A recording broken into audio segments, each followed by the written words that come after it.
Another key resource are people.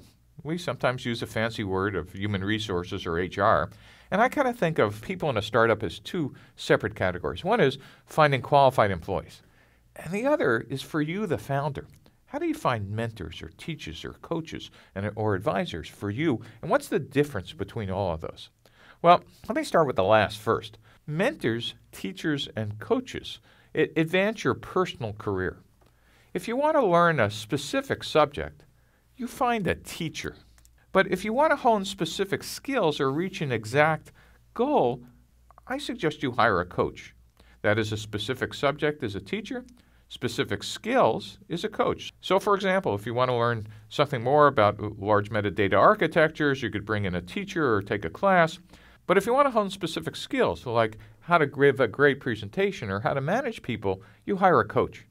But the one that sometimes founders forget is if you want to get smarter and better over your career, you want to find someone who cares enough about you to be a mentor. And mentors are very different than teachers or coaches. Mentors are actually a two-way street. The only people who tend to want to help you are those who implicitly think they can actually learn something from you in addition to liking you. So most of you in your career will actually go on to be mentors, but think about the type of people who you've encountered in your career. Implicitly, you've been giving something to them while they've been giving something to you. The last category in mentors, coaches, teachers are advisors. Now, advisors are people you need to help advance your company's success. Mentors, teachers, and coaches were about your personal success as a founder. But advisors really kind of bring generic advice, sometimes to you, but also to your VPs and your staff, etc.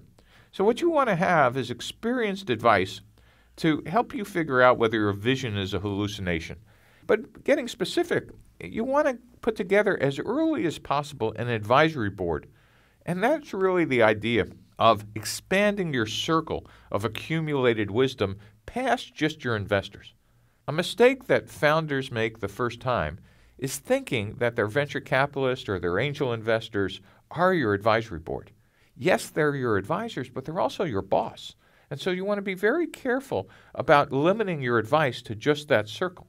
And they may not have the specific domain expertise you need. So make sure you're expanding your series of advisors available to your company. And typically that's done by offering them a small percentage of equity in exchange for some of their time.